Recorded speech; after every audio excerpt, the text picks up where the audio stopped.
اعوذ باللہ من الشیطان الرجیم بسم اللہ الرحمن الرحیم۔ سورہ قصص کے آخری یہ دو رکوع ہیں، جن میں سے پہلے رکوع میں ایک کردار کا ذکر ہو رہا ہے، قارون، اور میں آپ کو بتا چکا ہوں کہ یہ کردار جو ہے اسے بھی ایک فرد نہ سمجھیے، بلکہ یہ کہ جو بھی کوئی حکمران قوم ہوتی ہے وہ اپنی غلام قوم کے اندر اس طرح کے کردار باقاعدہ پیدا کرتی ہے، جس کو کہ کہا تھا ملکہ سبا نے کہ ان الملوک اذا دخلوا قریۃ جعلوا عزت اہلھا اذلہ، اور اس کا ایک نتیجہ یہ نکلتا ہے کہ جو گھٹیا لوگ ہوتے ہیں، بے غیرت لوگ ہوتے ہیں، اپنی قوم کے ساتھ غداری کرتے ہیں، انہیں پھر وہاں خطابات دیے جاتے ہیں، نوازا جاتا ہے، ان کے اونچے منصب ہوتے ہیں، آنریڈی مجسٹریٹ بنا دیے گئے ہیں، فلاں ہو گئے ہیں۔ یہ سب کون تھے؟ یہ انگریزوں نے در حقیقت ہندوستان میں اپنی جو حکومت کو مضبوط کرنے کے لیے یہ ایک طبقہ جو ہے ہندوستانیوں میں سے ڈیولپ کیا تھا، اس طبقے کا یہ کردار ہے قارون۔ اچھا، اس قسم کے لوگوں کو پھر انگریز بڑے بڑے ٹھیکے دیتے تھے۔ اب آرمی کے سپلائی کے ٹھیکے ہیں تو بڑے بڑے ٹھیکیدار یہی ہوتے تھے، انہی کے پاس سرمایہ ہو جاتے تھے۔ یہ ساری چیزیں جو ہے ایک دوسرے سے ملی جلی ہوئی ہیں۔ اسی طرح کا ایک شخص جو ہے یہ قارون تھا اسرائیلی، اور نہ صرف اسرائیلی، حضرت موسیٰ علیہ السلام کا سگا چچا زاد بھائی، فرسٹ کزن، لیکن یہ کہ یہ حکومت کے ساتھ فرعون کے دربار میں اس کی رسائی تھی، وہاں اس کی پذیرائی تھی، اور وہاں سے اس کو مراعات ملتی تھی۔ اس نے اتنی دولت سمیٹ لی تھی، جیسے ہمارے ہاں بھی بعض اب جو سیاسی کردار ہیں وہ گویا کہ علامتی بن گئے دولت سمیٹنے میں، تو بے تحاشا دولت اس نے جمع کر لی تھی۔ اب اس کا کردار سامنے آ رہا ہے۔ ان قارون کان من قوم موسیٰ، یقیناً قارون جو ہے وہ موسیٰ کی قوم ہی سے تھا۔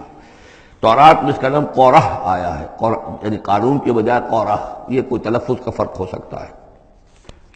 فبغى علیہم، اگرچہ موسیٰ کی قوم میں سے تھا لیکن اس نے زیادتی کی، سرکشی کی، شرارت کی اپنی قوم کے خلاف، یعنی غداری کی۔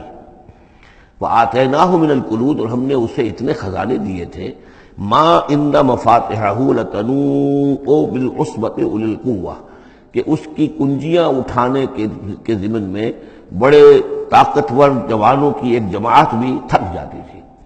یہ ذرا بات سمجھ آج نہیں آئے گی کہ آخر اتنی وہ کنجیاں کتنی ہوتی ہوں گی، تو اصل میں یہ کنجیاں جو تالے ہیں ہمارے جس طرح کے، یہ تو اب ایجاد ہوئی ہے۔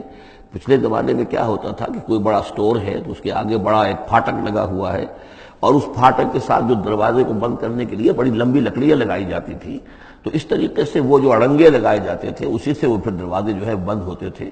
تو اس طرح کی کوئی شے ہوگی، ورنہ جس طرح کے تالے اب ہمارے ہاں ہوتے ہیں اس طرح کے تالے تو اتنے نہیں ہو سکتے کسی بھی معاملے کے، لیکن یہ کہ اس کو اگر ذہن میں رکھیں تو بہرحال اس سے جو مراد ہے وہ یہ کہ دولت بے انتہا اس کے پاس جمع تھی۔ اذ قال له قومه، جبکہ اس سے کہا اس کی قوم نے، لوگوں نے کہا، کچھ بھلے لوگ بھی ہوں گے، جیسے ہم مکالمہ سورہ کہف میں پڑھائے ہیں، دو آدمیوں کا مکالمہ تھا، ایک وہ درویش تھا اور وہ عارف باللہ تھا، اللہ پر ایمان رکھنے والا تھا، اور ایک وہ تھا کہ جو دولت میں مست ہو گیا تھا، مال مست تھا۔ تو وہاں کچھ لوگوں نے جو اچھے لوگ ہوں گے ان سے کہا، اس سے قارون سے، لا تفرح ان اللہ لا يحب الفرحین۔ یہ ذرا یہاں پر چار چیزیں پانچ چیزیں جو آ رہی ہیں گنتے جائیے کہ ایسے لوگ جن کے پاس بہت سی دولت جمع ہو گئی ہو، ان کو ان چار پانچ چیزوں کو پیش نظر رکھنا چاہیے۔ سب سے پہلے یہ کہ لا تفرح ان اللہ لا يحب الفرح، اس پر اتراؤ نہیں، اتراؤ مت، اللہ تعالیٰ کو اترانے والے پسند نہیں۔ نمبر دو، وابتغ فیما آتاک اللہ الدار الآخرہ، جو کچھ اللہ نے تمہیں دولت دی ہے تو اس سے دار الآخرہ حاصل کرنے کی کوشش کرو، اللہ کے لیے خرچ کرو تاکہ آخرت میں تمہیں اس کا اجر و ثواب ملے، تو تم گویا کہ آخرت کو خریدو گے اپنی اس دولت کے عوض۔ ان اللہ اشتری من المؤمنین انفسهم واموالهم بان لهم الجنہ۔ نمبر تین، ولا تنس نصیبک من الدنیا، معلوم ہوتا کہ بخیل بھی بہت تھا کہ وہ اپنے اوپر بھی کچھ خرچ نہیں کرتا تھا، جمع کرنے ہی کے اس کو فکر دامنگیر رہتی تھی۔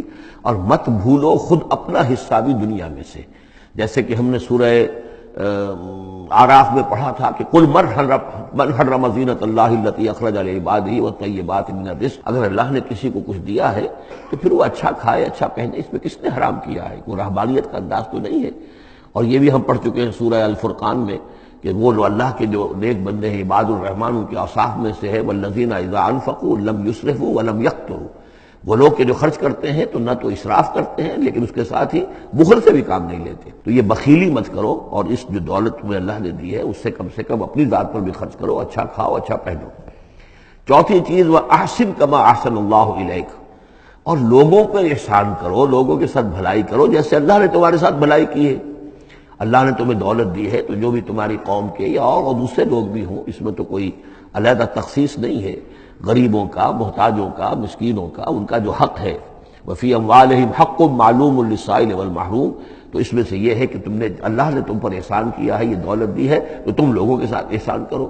اور پانچویں بات، ولا تبغی الفساد فی الارض، زمین میں فساد مت بچاؤ۔ اب یہ کیا مراد ہے؟ فساد کون سا مچا رہا تھا؟ وہ نبی تھے اس وقت کے حضرت موسیٰ علیہ السلام۔ حضرت موسیٰ علیہ السلام اپنے کار نبوت و فرائض رسالت کی ادائیگی میں پوری طریقے سے لگے ہوئے ہیں، اور کچھ لوگ ان کے ساتھ دے رہے ہیں، ان کا ہاتھ بٹا رہے ہیں۔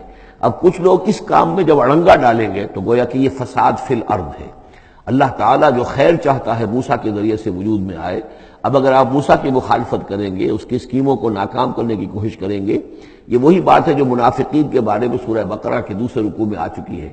وَإِذَا قِيلَ لَهُمْ لَا تُفْسِدُوا فِي الْأَرْضِ قَالُوا إِنَّمَا نَحْنُ مُصْلِحُونَ أَلَا إِنَّهُمْ هُمُ الْمُفْسِدُونَ وَلَٰكِن لَا يَشْعُرُونَ۔ جب ان سے کہا جاتا ہے کہ تم زمین میں فساد یہی تھا کہ ایک جماعت ہے، ایک تحریک ہے، اس کا ایک نظم ہے، اس نظم کے خلاف تم ریشہ دوانیاں کر رہے ہو، اور اگر اس کی اسکیموں کو فیل کرنے کی کوشش کر رہے ہو تو گویا کہ جو اصلاحی عمل ہے، جو انقلاب برپا کرنے کے لیے جد و جہد ہو رہی ہے، اس کو نقصان پہنچا رہے ہو۔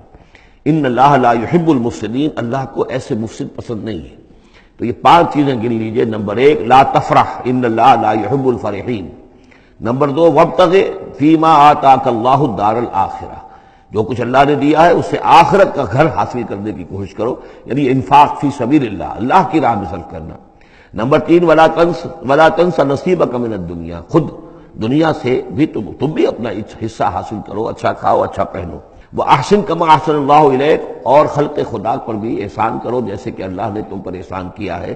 اور نمبر 5 ولا تبغی الفساد فی الارض، دین کے لیے، اللہ کی توحید کے لیے، اللہ کے دین کے لیے جو جد و جہد ہو رہی ہے اس کو تقویت پہنچاؤ، نہ یہ کہ اس کے اندر تم خلل پیدا کرنے کی کوشش کر رہے ہو۔ صدق اللہ العظیم۔